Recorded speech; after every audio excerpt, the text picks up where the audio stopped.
I'm Sarah Bedford with the Washington Examiner, and I'm here today with South Dakota Congressman Dusty Johnson. Congressman Johnson, thank you for joining us today. Thanks for having me. To start, I'd like to just go over what are some of your top priorities for inclusion in this year's Farm Bill. We've got a pretty good farm bill in place, so I think a big part of it is just making sure we don't mess anything up. Programs like crop insurance clearly are providing producers the kind of predictability they need. We want to make sure that 1 or 2 bad years of weather don't put 100-year family farms out of business. So number one's got to be protecting crop insurance. Number two, I do think we want to look at conservation programs and see whether or not we can put even more of a working lands approach into those programs. Is there anything specific in the bill that you think could be cut? Any fat to trim, any deregulation that could be attempted through the Farm Bill, anything like that?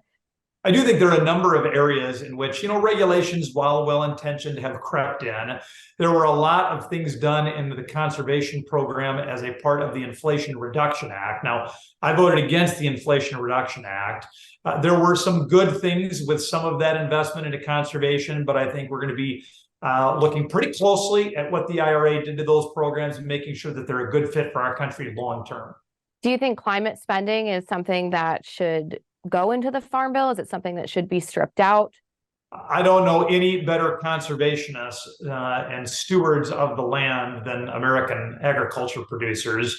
Farmers and ranchers will fight you if you want them to do anything that will damage their land, because they know it has been a 100 or 200-year asset for them, and it needs to continue to be a multi-century asset going forward.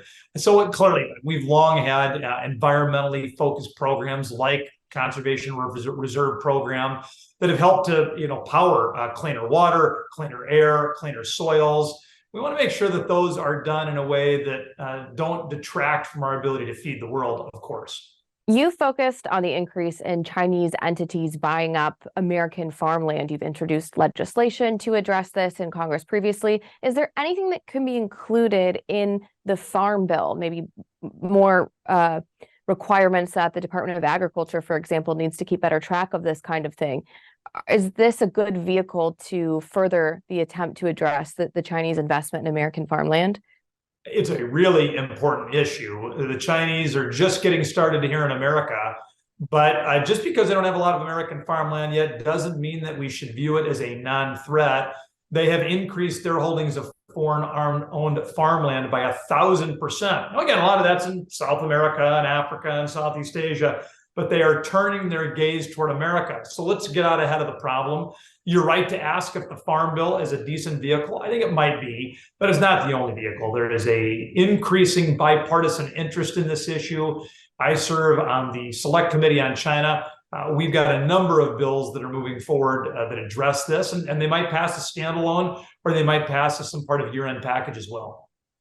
One of the concerns associated with this issue is food security. If China is holding significant swaths of U.S. land, but the food security concern goes beyond that, right? It goes to supply chains, and as you mentioned, acts of God like the avian flu, for example, that caused the egg shortage last year.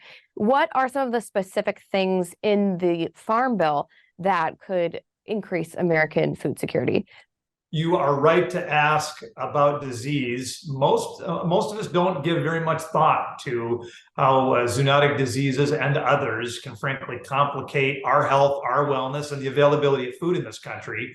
We have seen African swine fever just absolutely decimate Chinese pork herds year after year. It is a major problem. It's certainly not the kind of issue we want to have here. And yes, the Farm Bill does make serious and important investments into making sure that we're keeping Americans and our livestock and our plants and our vegetables, our fruits, all of those things safe.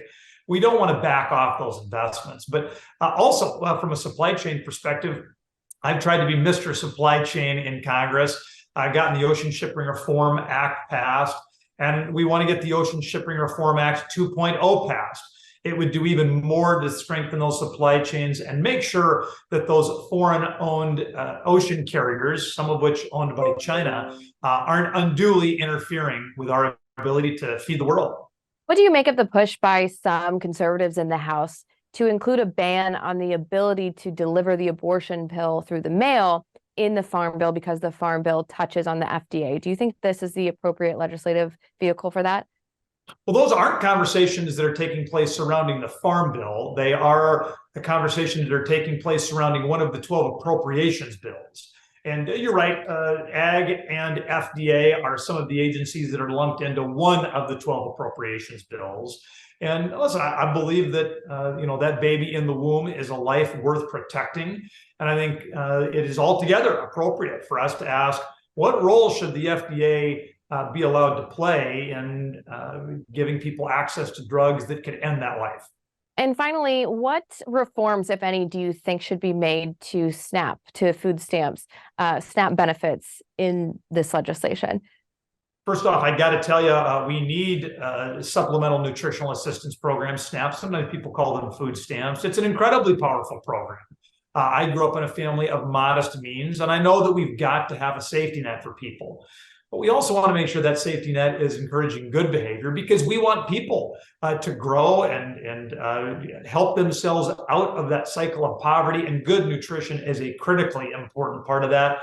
I'm frustrated that soda pop is the most commonly purchased food item with food stamps.